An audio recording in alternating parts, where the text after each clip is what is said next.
My girlfriend's lies destroyed my reputation, so I turned the tables. Hey Reddit, throwaway account because honestly, I never thought I'd be the guy airing my dirty laundry online. But here I am. A year ago, if you'd asked anyone about my girlfriend, Emma, they'd have called us the golden couple. She was gorgeous, charming, and knew how to light up a room. I was proud to have her on my arm. We met at work, hit it off instantly, and for a while, everything just worked. But looking back, there were always little things that didn't sit right. She'd get strangely defensive about her phone, drop vague hints about crazy exes, or fly off the handle if I was 5 minutes late to meet her. I chalked it up to stress. She always had an excuse: work, her health, her childhood trauma. I wanted to believe her. I didn't know then how fast things could change, or how dangerous a single lie could be in the wrong hands. It all started with small things going sideways. One day, a friend at work pulled me aside, asking if Emma was okay. She told me, "You've been distant lately. Everything all right?" That threw me off. I hadn't thought we were having issues. But I shrugged it off, figuring maybe she just needed a little extra attention. Then I started noticing awkwardness at group hangouts. Mutual friends would exchange glances when I walked in. Texts from some of my oldest buddies grew short and formal, and a few stopped inviting me to things altogether.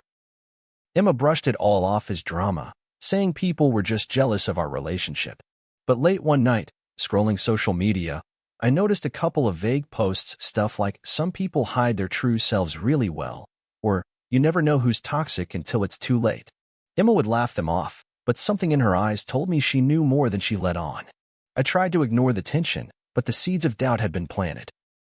My reputation was starting to slip, and I didn't even know why.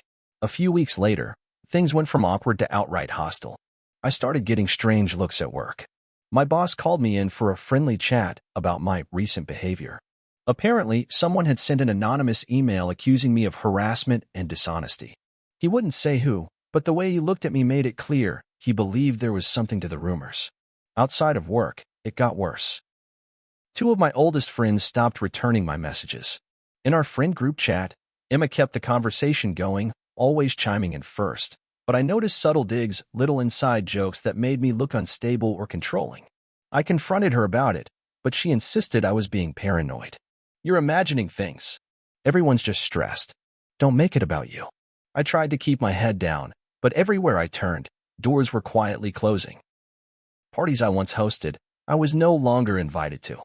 Projects at work were reassigned. My confidence started to crumble. What hurt most was that Emma seemed to thrive in the chaos, comforting me at home but painting a different picture behind my back. I was starting to feel trapped in my own life, and I didn't know who to trust anymore. Things spiraled even further when my family got involved. My own sister called me, voice trembling, asking if the rumors were true. She wouldn't say where she heard them, just that Emma seemed really upset lately, and she was worried about me. That night, I finally broke down and asked Emma directly, "Have you been telling people things about me? Bad things?" She gasped, instantly offended. "How could you even ask me that? You know I'd never hurt you. If people are saying things, it's because of your attitude lately. You're not the same guy I fell in love with." Her words stung. For a moment, I even doubted myself. Was I really the problem? But later that week, I overheard Emma on the phone in the kitchen, her voice hushed and urgent. "He's starting to get suspicious. No, I haven't told him everything yet. Just trust me, this will work." When I walked in, she hung up immediately, faking a bright smile. "Just my mom. She worries." The walls were closing in. The feeling of betrayal was now impossible to ignore, but I still didn't know the full truth. I decided to do some digging of my own. I started scrolling through old messages, looking for clues. That's when I found screenshots Emma had sent to our mutual friends, taken out of context, twisted to look like I was angry or controlling. She'd even photoshopped a few texts to make me look much worse. It hit me like a punch to the gut. Emma was actively working to ruin my reputation, and she was good at it. For the first time, I realized I couldn't fix this with just a conversation. I needed proof, and I needed a plan. The next few days were a blur of anxiety and late-night detective work. I started quietly reaching out to friends, those who hadn't completely ghosted me yet. I asked if they'd heard anything strange or if Emma had said anything about our relationship. Most were hesitant at first, but one, Mike, finally opened up. He admitted Emma had confided in him, saying I'd been emotionally unstable, even dangerous. She'd shown him doctored texts and teary-eyed selfies, claiming I'd screamed at her. Honestly, man, I didn't want to believe her, but she sounded so convincing, Mike said. That was my breaking point. I realized Emma wasn't just spreading rumors, she was actively manipulating everyone I cared about, weaponizing her own lies for sympathy and control. Armed with this knowledge, I doubled down on gathering evidence. I started taking screenshots of my conversations, making backups of old chats, and quietly looking for any slip-ups in Emma's stories. The more I dug, the more cracks I found, messages that contradicted her timeline, photos she'd edited, even a friend who admitted Emma had once bragged about how easy it was to turn people against someone. It was finally clear. I was living with someone who would do anything to protect her image, even if it meant destroying me. But if she wanted a war, I was done playing defense. With the truth piling up, my anger finally started to outweigh my fear. I realized I couldn't keep letting Emma control the story. If I wanted my life back, I'd have to fight for it, and that meant exposing her lies, no matter how ugly things got. I started by quietly documenting everything. Every strange conversation, every manipulative text, every out-of-context screenshot I could find. I even installed a simple audio recorder on my phone, legal in my state, just in case Emma tried to twist my words during one of her meltdowns. Then, I reached out to people who distanced themselves from me, sending them the unedited versions of the chats Emma had doctored. A few didn't respond, but some apologized, shocked at how different things looked with context. Mike, especially, was furious at himself for believing her, and at Emma for manipulating him. The turning point came when I caught Emma in a blatant lie. She told my sister I'd hit her during an argument, but I had a time-stamped video from that day showing we'd never even been alone together. My sister confronted her, and Emma just doubled down, swearing I'd intimidated her into silence. It was ugly, but for the first time, people started questioning Emma's version of events. I knew I was finally making cracks in her facade, and I was ready to keep pushing until the whole thing came crashing down. Armed with evidence and a few loyal friends back on my side, I decided it was time for real action. I arranged a meeting with my closest circle, the friends who doubted me most, plus my sister and Mike. I told them I wanted everything out in the open. At first, the room was tense.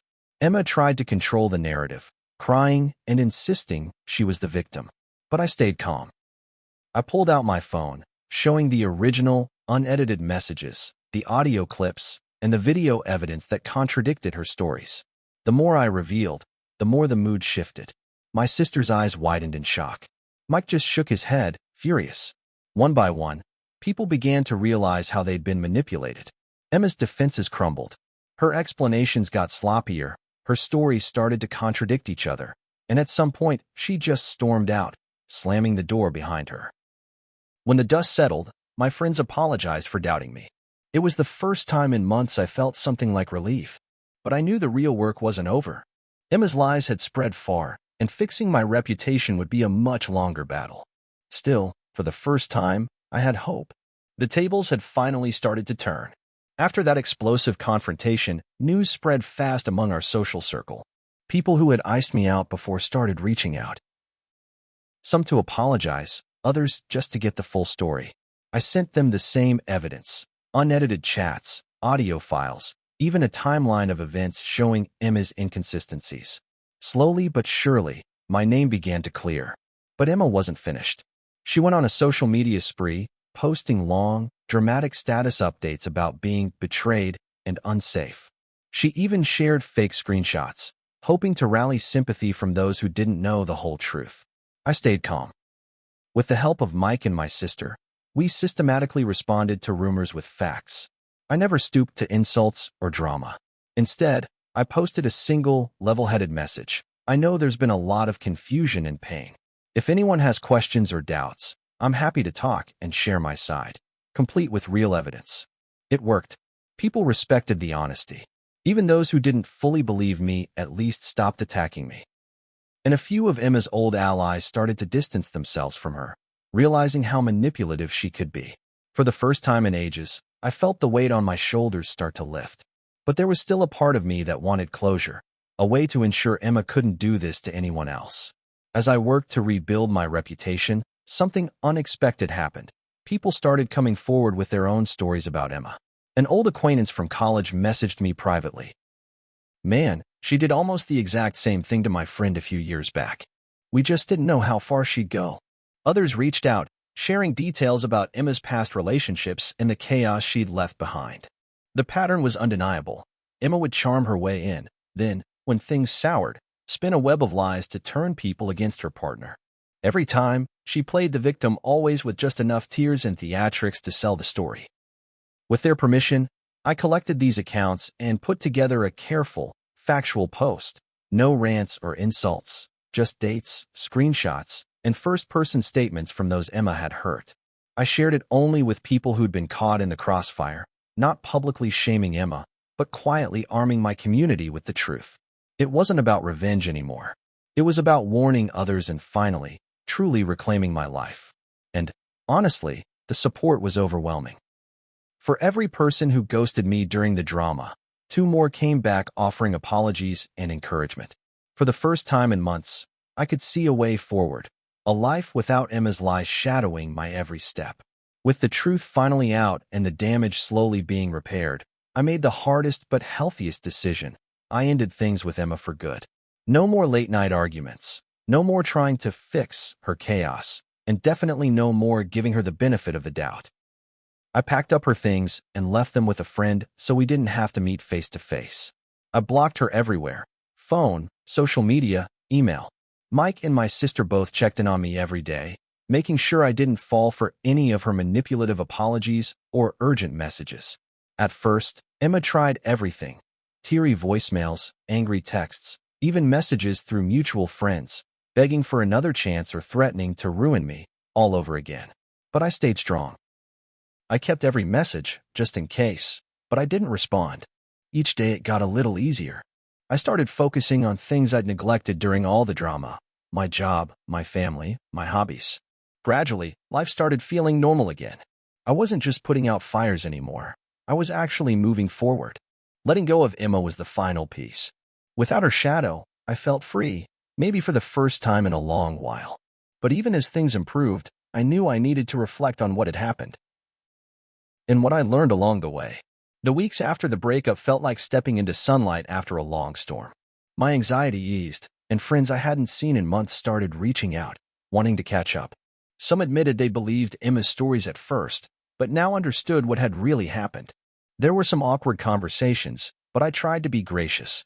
I knew how convincing Emma could be. At work, things slowly got better too. My boss apologized for jumping to conclusions. I wasn't instantly trusted again, but with time, my reputation improved. It was a relief to be judged by my actions, not by someone else's drama. I started therapy, something I never thought I'd need, but it helped me process the anger, shame, and confusion. I learned how to spot red flags and trust my instincts, instead of ignoring them for the sake of peace. Mike and my sister stuck by me through it all. We joked that Emma had accidentally made our bond stronger than ever. There were still tough days. Some relationships couldn't be fully repaired, and a few friends faded away for good. But I finally realized that letting go of people who didn't believe in me was its own kind of freedom.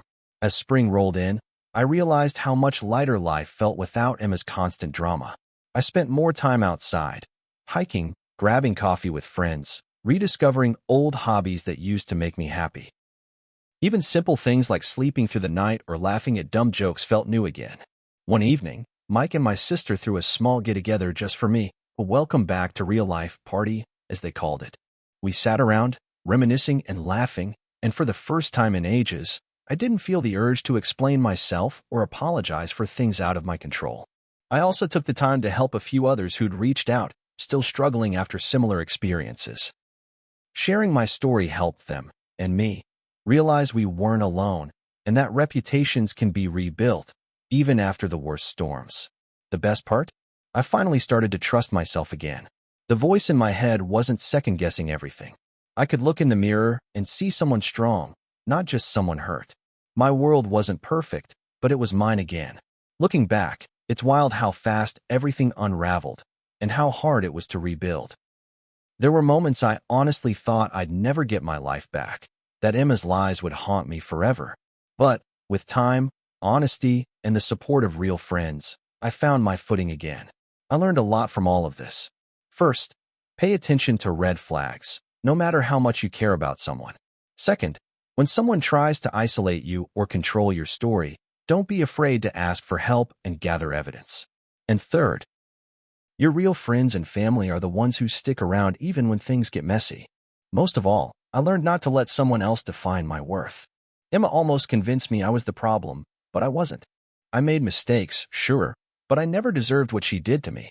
Now, I'm a lot more careful with who I trust, but I'm also a lot stronger and a lot more grateful for the people who had my back. It's been a while since everything went down, and honestly, I'm in a better place than I ever expected. My career is back on track. My social life is full of genuine connections, and I'm even dating again, slowly, this time, and with much healthier boundaries. If you're reading this and you're in the middle of something similar, please know you're not alone. The road back from betrayal and ruined reputation is rough, but it's not impossible. Document everything. Trust the people who stand by you. And remember, the truth does come out, even if it takes time. If I could give any advice, it's this: never let someone's lies define you. Stand your ground, tell your side, and believe in yourself. Life does get better. Sometimes, you just have to turn the tables and write your own ending. Thanks to everyone who listened, believed, and stuck around through the worst. Here's to better days and second chances.